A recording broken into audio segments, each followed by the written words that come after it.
You don't realize it yet, but your mind is infected.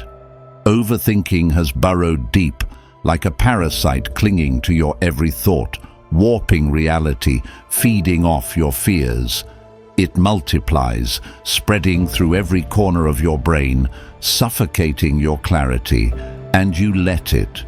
You try to ignore it. You distract yourself, but the symptoms worsen. Your heart races, your chest tightens. You replay conversations, you predict disasters. You fight a war inside your own head, and you're losing. But today, we're performing a radical surgery. We are cutting deep into the roots of overthinking, not with empty motivation, but with the precision of Stoic wisdom and the scalpel of modern psychology. This isn't just another video. This is a psychological intervention, a mental reset, a surgical extraction of the overthinking disease that has controlled you for too long. Because if you don't reclaim your mind, someone or something else will. Let's begin. Understanding overthinking. Overthinking is like a pickpocket. It sneaks in unnoticed, stealing your time, energy, and peace of mind. It convinces you that if you analyze things long enough, you'll find the perfect answer. But in reality, it just traps you in a loop where nothing ever gets solved. It feels productive, but it's just mental quicksand. The more you struggle, the deeper you sink. The past is like a movie you keep rewinding, obsessing over scenes that can't be changed. You dissect every moment, hoping to find a way to fix what's already done. But the past is a locked door. You can knock all you want, but it will never open. The future, on the other hand, is a movie you haven't even filmed yet. You direct scene after scene in your mind, playing out every disaster imaginable, convinced that worrying will somehow prepare you. But no amount of thinking can guarantee control over what hasn't happened. Then comes the endless decision-making, where every choice feels like a life or death situation. You hesitate, analyze, hesitate again, hoping for absolute certainty. But the longer you wait, the more life passes you by. The truth is, clarity doesn't come from thinking. It comes from doing. Overthinking keeps you stuck, while action moves you forward. And then there's the courtroom inside your mind. You replay conversations, picking apart every word, convinced that people are judging you. But here's the reality. People are too busy worrying about themselves to analyze your every move. Overthinking makes you feel like the main character in everyone's story, when in truth, you're just a passing thought in their day. Marcus Aurelius once said, "You have power over your mind, not outside events. Realize this, and you will find strength." The problem isn't the situation, it's your reaction to it. Overthinking convinces you that you're in control, but really, it's the one controlling you. The good news? Just as you trained yourself to overthink, you can train yourself to stop. The Stoics mastered this centuries ago, and now it's your turn. Let's begin. 1. Recognize and name overthinking. It always starts the same way. You're sitting at your desk, staring at your phone, your mind replaying something you said earlier in the day. Maybe it was in a meeting, maybe in a casual conversation, but now, hours later, it won't leave you alone. Did I sound stupid? Should I have phrased it differently? What if they think less of me now? You try to shake it off, but it clings to you like a shadow.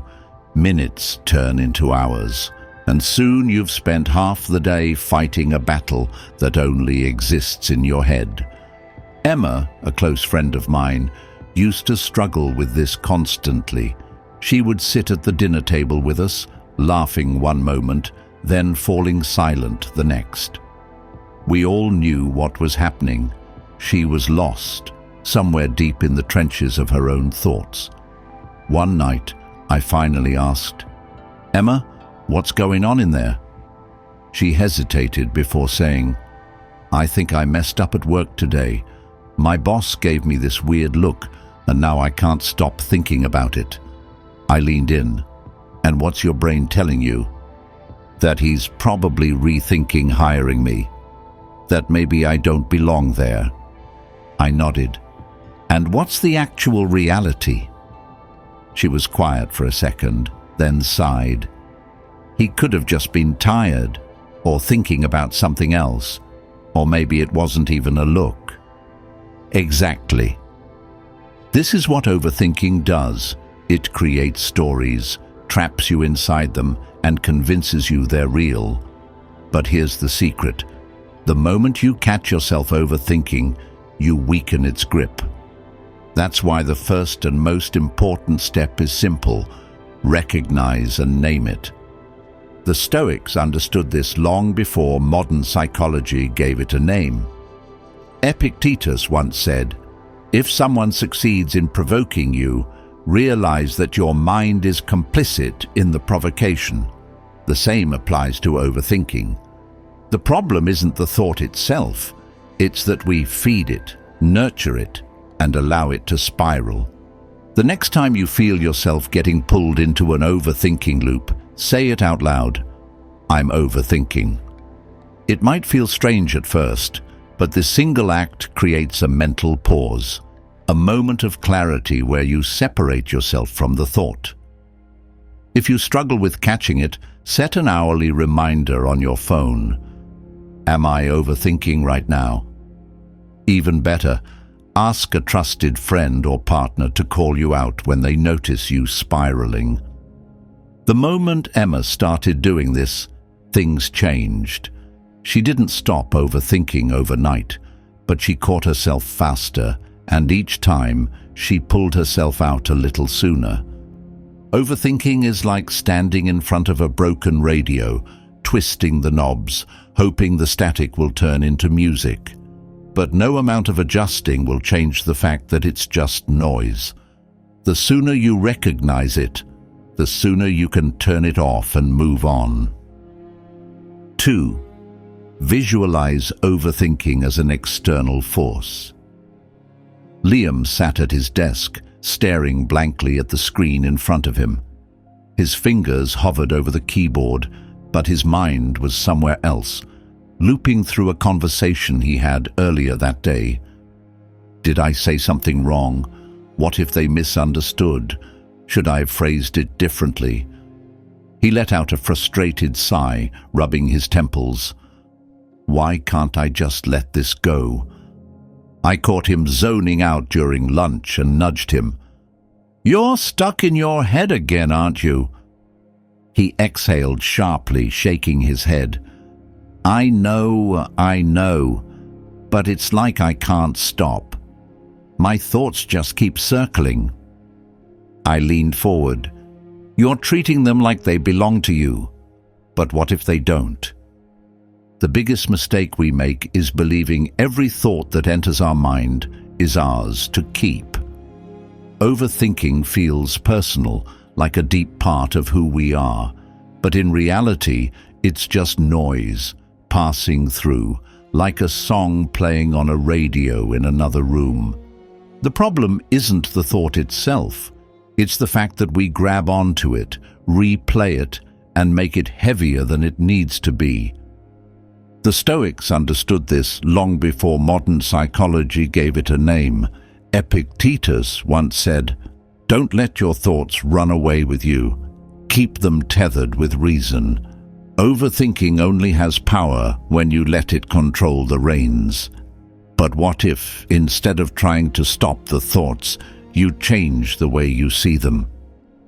I told Liam to try something. Close your eyes for a second. Picture your thoughts as clouds in the sky. Some are light and wispy, some are dark and heavy, but all of them pass. Now imagine yourself standing still, watching them go by. You are not the clouds, you are the sky. The clouds come and go, but you remain. He hesitated. "Okay, but some of my thoughts feel more like storms." "Then let them storm," I said. "You don't have to get caught in the rain." Still, he wasn't convinced. "But what if I can't stop focusing on them?" I handed him an imaginary balloon. "All right, try this. Picture each thought, your self-doubt, your worries, your regrets, as a balloon in your hands. Now, instead of gripping it, let it go. Watch it float away, getting smaller and smaller until it disappears." He smirked. "Feels kind of ridiculous." "Maybe. But so is overthinking about a conversation that probably meant nothing." He tried it. The first time he still felt the weight of his thoughts, but the more he practiced, the lighter they became. He realized something important. He had never needed to fight his thoughts. He just needed to stop holding on to them. Overthinking only suffocates you if you let it. The moment you see it as something separate from yourself, you take away its control. You stop trying to silence the noise and start realizing you were never meant to carry it in the first place. 3. Set a worry time limit. Lena sat across from me at the cafe, stirring her coffee without drinking it. I could tell something was bothering her. She kept glancing at her phone, sighing every few minutes, lost in thought. "All right, what's going on?" I asked. She hesitated before saying, "I just feel like I can't turn my brain off. I have a huge presentation next week, and I keep thinking about everything that could go wrong. What if I forget what to say? What if they don't like my ideas? What if I just completely screw it up?" I leaned back in my chair. "Okay, let's try something. Right now, I want you to list every single worry you have about this presentation." Her eyes widened. "That would take all day." Exactly. Overthinking feeds on time. The more space you give it, the more it expands, taking over everything. But what if you controlled when and where you worried, instead of letting it hijack your entire day? I told Lena to pick a time. Every day at 2 p.m., you get 20 minutes to worry about anything you want. You can list every fear, analyze every what-if, and spiral as much as you want. But once that time is up, you stop. If a worry pops up outside of that window, tell yourself, "I'll deal with this at 2 p.m. She raised an eyebrow. "That sounds too simple." I smiled. "Try it." The next day, she sent me a text. It's weird, but knowing I have a time set aside for worrying makes me stress less. When an anxious thought comes up, I just remind myself, "Not now, I'll think about this later." A week later, she said something even more surprising. "By the time my 2 p.m. worry session comes around, half the things I was stressing over don't even feel important anymore." This method works because it tricks your brain into postponing anxiety rather than indulging it in the moment. And when you delay worry, you often realize it was never worth your energy to begin with. Seneca once wrote, "The mind that is anxious about future events is miserable." Most of our suffering doesn't come from reality. It comes from our imagination running wild. We think that worrying will prepare us, but all it does is steal the present moment. If you want to take it a step further, write your worries down instead of keeping them in your mind. The act of writing externalizes your thoughts, making them less overwhelming. It's like clearing clutter from a messy room. What felt chaotic in your head suddenly becomes manageable on paper. So the next time worry strikes, don't engage with it immediately. Instead, give it a designated time and place. Let it sit there, let it wait, and by the time you return to it, you might just realize it was never worth your time to begin with. 4. Change the mental channel. Jason sat in his car, gripping the steering wheel, his mind stuck in an endless loop. The same thought played over and over. What if I fail this interview? What if I completely blow it? What if they don't like me? He had rehearsed his answers 100 times, but it didn't matter. His brain was glued to the worry channel, playing a highlight reel of everything that could go wrong. He called me the night before, frustration thick in his voice. I know I should stop overthinking, but I just can't. It's like my brain won't change the subject. I leaned back on my couch and asked, "What's your favorite show?" "What?" "Just answer. What's your favorite show?" Breaking Bad." "Why?" "Okay, imagine this. You sit down to watch Breaking Bad, but when you turn on the TV, it's stuck on a channel playing the worst reality show ever. The Jason Fails His Interview show. It's got a full production team, a terrible narrator, and every possible mistake you could make is being played on repeat. You want to change the channel, but instead you just sit there watching it, making yourself miserable." He exhaled sharply. "That's exactly what it feels like. So change the damn channel. Your mind is like a remote control.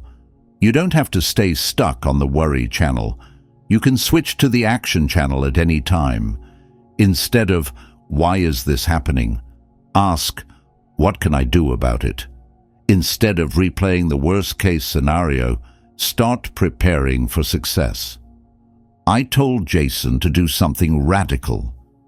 Every time you start spiraling, physically act like you're holding a remote. Point it forward, press an imaginary button, and say out loud, "Next channel." Then immediately shift your focus to something productive.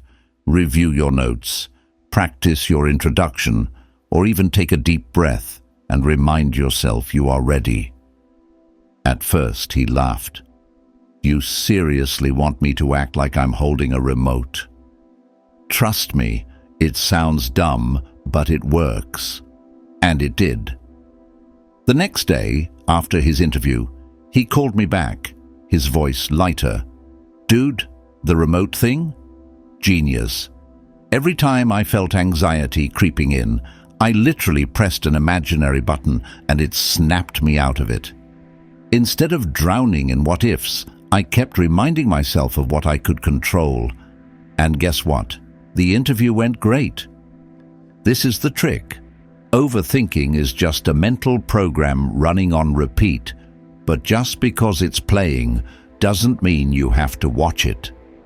The next time your brain gets stuck on the worry channel, grab your remote, press next, and tune into something that actually helps you move forward. You're in control, so change the damn channel. The next time your brain gets stuck on the worry channel, grab your remote, press next, and tune into something that actually helps you move forward. You're in control, so change the damn channel. 5. Return to the present moment. Daniel sat alone at his kitchen table, staring at the untouched plate of food in front of him.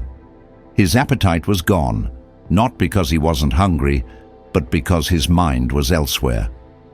Somewhere between yesterday's mistake and tomorrow's uncertainty, he was drowning in thoughts that had nothing to do with this moment. He barely noticed his phone buzzing. It was me. "You okay?" I asked when he finally picked up. He sighed. "I don't know, man. My brain won't shut up. I keep thinking about that conversation at work, what I should have said, how I might have looked. And then I jump to what's next. What if I screw up again? What if I ruin my chances of getting promoted? I can't turn it off." I took a deep breath, knowing exactly what was happening. "Daniel, where are you right now?" "What? I'm at home." "No, I mean, where are you really? Are you in that conversation from 2 days ago? Are you in a future where everything goes wrong? Or are you here, sitting at your table, feeling the chair under you, hearing my voice, breathing in this exact moment. Silence, then a deep sigh. I'm not here. I haven't been here all day. Overthinking pulls us out of the present, trapping us in a past we can't change or a future we can't predict. The problem is, life only happens here and now, not in the regrets of yesterday, not in the worries of tomorrow, but in the simple, unremarkable moment you are in right now. Epictetus once said, "Do not seek to have events happen as you wish, but wish them to happen as they do happen, and your life will go smoothly." Overthinking is often a fight against reality, wishing the past were different, fearing a future that hasn't happened. But the moment you accept the present for what it is, you take back control. All right, let's get you back. I told him to try a simple exercise. Name 5 things you can see around you. He glanced around. My coffee mug, my laptop, the window, the ceiling fan, the picture on my wall. Good. Now, 4 things you can hear. The hum of my fridge, a car outside, your voice, and my own breathing. 3 things you can feel. The chair under me, my feet on the floor, the warmth of my coffee mug. 2 things you can smell. My coffee and my laundry detergent, I think. 1 thing you can taste. He paused, then laughed a little. Coffee. Very, very stale coffee. And just like that, he was back. His mind had been spinning at 100 miles per hour, but now he was right here, in this moment, where nothing was actually wrong. This is the power of returning to the present. Overthinking convinces us that the past and future demand our attention, but the truth is, the only thing we have power over is right now. When your thoughts pull you away, bring yourself back with your senses. The next time your mind drifts into overthinking, pause, look around, listen, feel, smell, taste. Because life isn't happening in your head, it's happening here. And the sooner you return to it, the sooner you take back control. 6th shift from abstract to concrete thinking. Ethan sat on his couch staring at the ceiling, his mind tangled in frustration. Why can't I ever catch a break? Why do things always go wrong for me? He had been job hunting for months, and every rejection email felt like a confirmation of his worst fear, that he was destined to fail. When he called me, his voice was heavy. I just don't get it. Why am I so unlucky?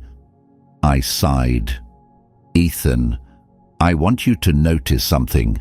Every question you're asking is a trap. What do you mean?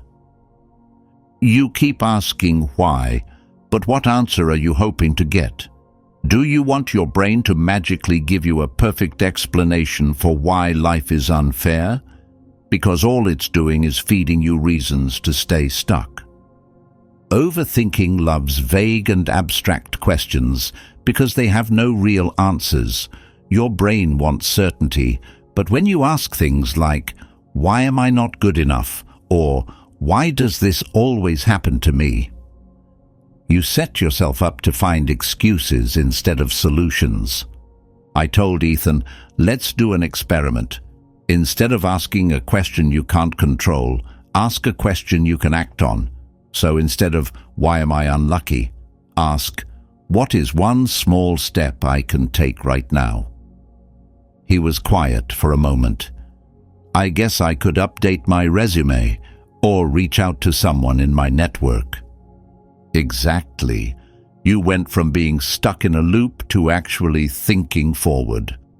Marcus Aurelius, a Roman emperor and one of the greatest Stoics, once wrote, "Don't waste time arguing what a good man should be one." The same applies to your thoughts. Don't waste time arguing about how unfair life is. Do something about it. The shift from abstract to concrete thinking is one of the fastest ways to break free from overthinking. Instead of, "Why am I bad at relationships?" ask, "What is one thing I can do today to improve my communication?" Instead of, "Why am I always stressed?" ask, "What's one thing I can do right now to feel more in control?"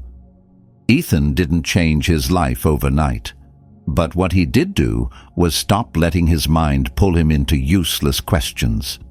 Every time he caught himself in a why spiral, he switched gears. Okay, so what's one thing I can actually do? And the more he practiced this, the more he realized he wasn't actually stuck. He had just been asking the wrong questions all along. 7. Use the Stoic perspective. Memento Mori. Nate sat in his car, gripping the steering wheel long after he had parked.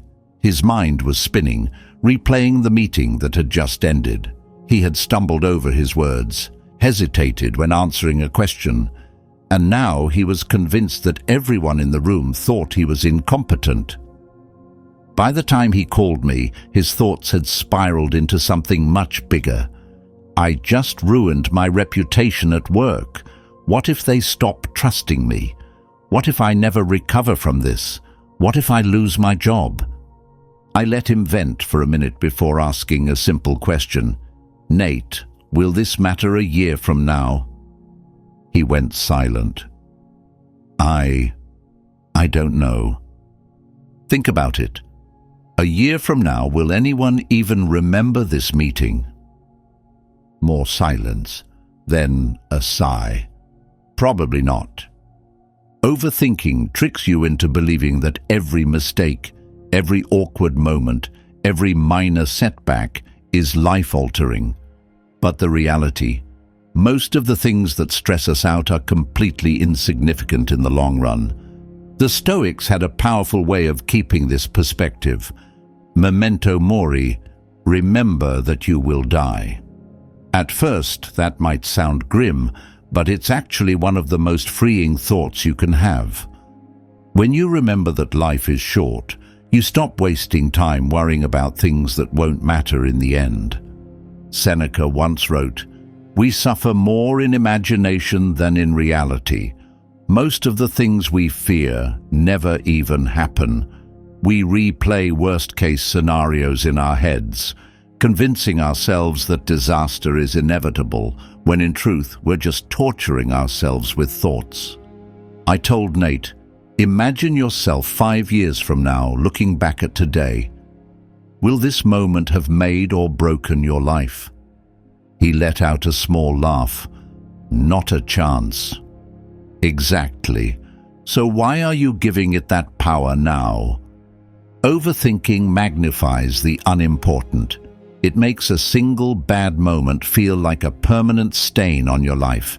But when you zoom out, when you remind yourself that life is bigger than today's worries, you free yourself from the weight of overanalyzing every little thing. The next time your mind spirals into anxiety, stop and ask, "Will this still matter a year from now?" If the answer is no, let it go. Because in the grand scheme of things, most of the things you worry about don't deserve a second thought. 8. Replace overthinking with immediate action.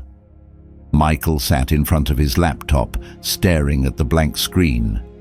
His fingers hovered over the keyboard, but he didn't type a single word.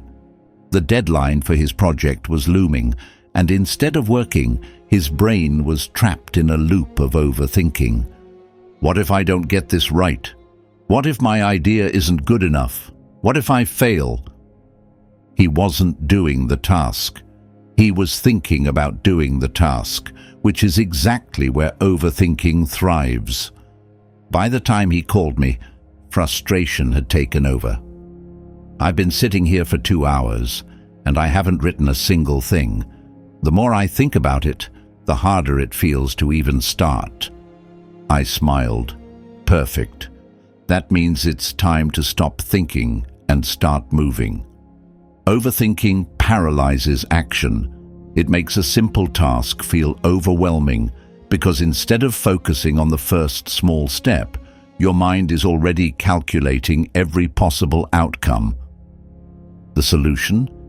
Immediate action, before your brain has a chance to talk you out of it. Marcus Aurelius once wrote, "The impediment to action advances action. What stands in the way becomes the way." In other words, the thing you're avoiding is exactly what you need to do, and the only way forward is through. I told Michael, forget about writing the whole thing. Just type the first sentence. That's it. You don't even have to get it right. Just start. He hesitated. But what if? Nope, no what ifs. Just type. With a deep breath, he started typing. One sentence turned into two, then a paragraph, then another. Within 20 minutes, he had a rough draft. He wasn't stuck. He had just been waiting to feel ready, when readiness comes from action, not the other way around. The next time you feel trapped in overthinking paralysis, don't wait for motivation. Take the smallest possible step immediately. If you need to make a difficult phone call, dial the number. If you need to write, type the first sentence. If you need to exercise, do one push-up. Action kills overthinking, and once you take the first step, momentum takes care of the rest. 9. Practice voluntary discomfort. Alex sat in his warm car, gripping the steering wheel, staring at the rain outside. The gym entrance was only 20 feet away, but his mind had already convinced him not to go. "It's too cold. I can just work out tomorrow. I didn't sleep well last night. I'll probably have a bad session anyway." He sighed, turned off the engine, and drove home, again. That night, he texted me, "Dude, I don't know what's wrong with me. I want to work out. I know it's good for me, but every time I get to the gym, I talk myself out of it. It's like my brain is allergic to discomfort." I called him back and laughed. That's because it is. Overthinking is often fear disguised as logic. Your brain tells you it's just being reasonable. "I'm too tired. It's too cold. I'll go tomorrow." But in reality, it's just avoiding discomfort. And the more you avoid discomfort, the stronger your fear of it grows. The Stoics had a different approach. They didn't just tolerate discomfort, they trained for it. They understood that the key to mental resilience isn't avoiding hardship, but choosing it on purpose so that fear loses its power. I told Alex, "All right, let's run an experiment. Tomorrow morning, take a cold shower." He groaned. "Why would I do that?" "Because right now, your brain is in the habit of avoiding anything uncomfortable. We need to break that pattern. The cold shower isn't about being miserable. It's about proving to yourself that you can do hard things, even when every part of you resists." The next morning, he texted me, "Holy shit, that sucked." I replied, and I feel weirdly good, like I actually did something difficult instead of just thinking about it. That night he went to the gym. He still didn't feel like it, but instead of debating with himself, he just went, and that's when he realized discomfort isn't the enemy, avoiding it is. The next time you feel trapped in overthinking, don't argue with your mind. Step into discomfort on purpose.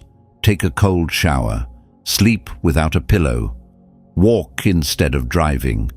Do something small that reminds you you are stronger than your excuses. 10. Seek wisdom from outside yourself. Emma sat at her desk, staring at the email draft for the 100th time. Should I send it? Does it sound professional enough? What if they misunderstand what I'm trying to say? What if I make a bad impression? She had rewritten the same 3 sentences over and over, second-guessing every word choice, every punctuation mark. When she finally called me, her frustration was palpable. I don't know why I'm like this. I overanalyze everything to the point where I get nothing done. I smiled. Emma, read that email to me. She hesitated. You sure? It's probably terrible. Just read it. She took a deep breath and read the email aloud. When she finished, I paused for a second and said, Emma, this is fine. Actually, it's more than fine. If I got this email, I wouldn't think twice about it. She let out a small laugh. Wait, really? Really? In less than a minute, I had given her what she couldn't give herself: perspective. Overthinking traps you inside your own head. It creates an echo chamber where every thought bounces around, growing bigger and scarier until you lose all sense of reality. That's why one of the most powerful things you can do is step outside your own mind and seek wisdom from someone else. Seneca once wrote, "Consult your friend on everything, especially on those matters concerning yourself." The reason? Because we are terrible at judging ourselves clearly. Think about it. If a friend came to you with the exact problem you're obsessing over, wouldn't you be able to see the situation more logically? Wouldn't you tell them to stop overcomplicating things? That's because you are always kinder and wiser when giving advice to others than when giving advice to yourself. Emma sent the email. The world didn't end. No one misread her message. The problem had never been the email itself. It was her distorted perception of it. The next time you find yourself spiraling in endless analysis, don't try to solve everything alone. Talk to someone, a friend, a mentor, a therapist, someone who can give you the clarity that your overthinking mind refuses to provide. Because sometimes the wisdom we need isn't inside us, it's outside, waiting for us to ask. 11. Align your thoughts with your core values. Liam sat at the cafe, staring at his untouched coffee. His mind was consumed by a decision he had been wrestling with for weeks. A job offer had landed on his desk, better salary, prestigious title, but something about it didn't feel right. I should be excited, right? He said, running a hand through his hair. But I can't stop thinking about everything that could go wrong. What if I don't fit in? What if I fail? What if I regret leaving my current job? I took a sip of my coffee and leaned forward. Okay, let's forget about the paycheck and the title for a second. Tell me this. Does this job align with what you want your life to be about? Liam blinked. I don't know. Then that's your real problem. Overthinking thrives when we lack clarity. When we don't have a strong internal compass, every decision feels overwhelming because we have no clear criteria for what truly matters. But when your thoughts are aligned with your values, decisions become easier. Instead of obsessing over what could happen, you simply ask, does this choice align with the kind of person I want to be? The Stoics understood this well. They didn't waste energy on trivial worries. They focused on living with virtue, integrity, and purpose. Epictetus once said, "First say to yourself what you would be, and then do what you have to do." If you don't know what your life stands for, your mind will get lost in useless overanalysis. I asked Liam, "What do you actually want? Not just in your career, but in your life?" He was quiet for a long time. Then he sighed. "I want my work to feel meaningful. I want to create something that actually helps people. I don't just want a job. I want impact. I nodded. Then there's your answer. The question isn't, what if I fail? The question is, does this job help me live the life I want? He smiled, finally understanding. Overthinking pulls us away from what truly matters. It makes us focus on fears, doubts, and hypotheticals instead of principles, purpose, and values. The next time your mind spirals into endless analysis, stop and ask, what do I want my life to be about? Because once you're clear on that, everything else becomes noise. Overthinking is not who you are. It's simply a habit. A loop your mind has been running for so long that it feels like second nature. But habits can be changed. And now, you have 11 powerful tools to break free. You've seen how overthinking tricks you, how it magnifies fears, keeps you stuck in endless what-ifs, and robs you of the present moment. But more importantly, you've seen how you can take back control. Whether it's naming your overthinking, switching the mental channel, practicing voluntary discomfort, or aligning your choices with your values, each technique is a step toward mental clarity, resilience, and peace. The question now is, what will you do with this knowledge? Will you let overthinking continue to run your life, or will you put these lessons into action? Which technique will you try first? Let me know in the comments. I want to hear your thoughts. And if this video helped you, hit subscribe for more Stoic wisdom and psychological insights. Because in the end, the power has always been yours. Your thoughts do not own you. Your fears do not define you. You have power over your mind. Use it wisely.